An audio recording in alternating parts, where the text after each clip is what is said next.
On a une salade comme ça, attends.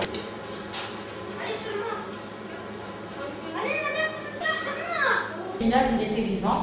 Donc j'étais scolarisée ici, à l'école primaire, et avec l'école, on partait faire le sport au gymnase.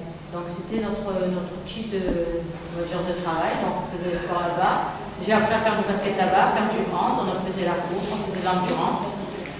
Quand le gymnase il a été détruit, donc on va dire une grosse partie d'Herbel a été détruite, parce que c'était quand même le cœur des fêtes, c'était l'école. Aujourd'hui, les écoles, elles n'ont plus rien. Il y a des kermesses aussi à l'école. Les kermesses à l'école, oui. Des fêtes aussi, le carnaval, je me rappelle qu'on faisait le carnaval et tout ça a disparu. Il y avait beaucoup de commerces. Il y avait un légumier, un primeur, il y avait le poissonnier, il y avait un bar tabac avec la location de vidéos, un coiffeur, il y avait une mercerie, un cordonnier. Il y avait des commerces, voilà. Herbel, c'était un village. On se connaît tous, il n'y a pas de « Ah, lui c'est un noir, je ne lui parle pas, lui c'est un arabe, je ne lui parle pas », on se connaît tous, on a tous grandi dans le même quartier. Mais malheureusement, ben voilà, que ce soit la ville, que ce soit l'État, que ce soit les sociétés, tout le monde a une mauvaise image d'Herbel. Herbel, c'est des voyous, c'est des casseurs. Les parents ne foutent rien, les jeunes ne font rien, ils n'ont pas envie d'aller à l'école, ils n'ont pas envie de travailler, ils ne sont pas éduqués. Il y en a même qui disent « Oh, mais c'est pas des Français, donc on les aide pas. » Mais on vit, on est vivant. Et voilà, Herbel, ce n'est plus le village d'avant, c'est un village en paix. La seule richesse qui reste maintenant à Herbel, c'est les habitants, c'est cette culture, cette envie de se battre. Et quand je l'ai eu, j'étais très contente, même sur Herbel. Mon mari était un petit peu pas trop content. Je lui ai dit, c'est pas grave, Herbel, c'était comme les autres. Mais il avait dans la tête qu'Herbel, depuis longtemps, c'est pas que maintenant, c'était une cité pas bien. Qui était très, comment dire, mal fréquentée. Mal fréquentée, tout ça c'est...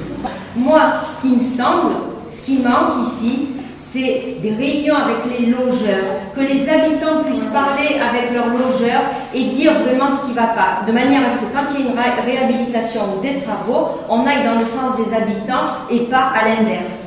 Voilà ce que j'avais à dire. Ça nous fait quand même mal au cœur, nous les anciens, d'avoir insisté à cette décomposition permanente d'un endroit qui était un beau lieu de vie pour tout le monde, qui avait envie d'y vivre.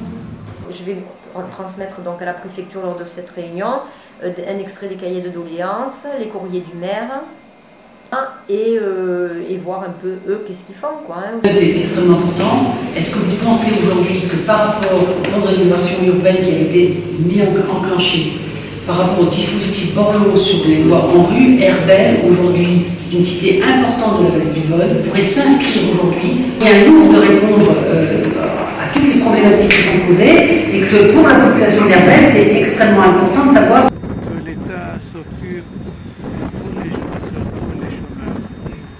Vraiment, ils sont dans un état mais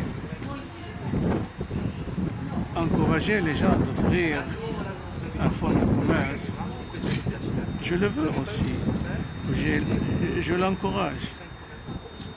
Dans la Constitution française, dans la préambule, il y a les droits de l'homme. Dans les droits de l'homme, il dit « Chaque être humain a le droit de vivre ».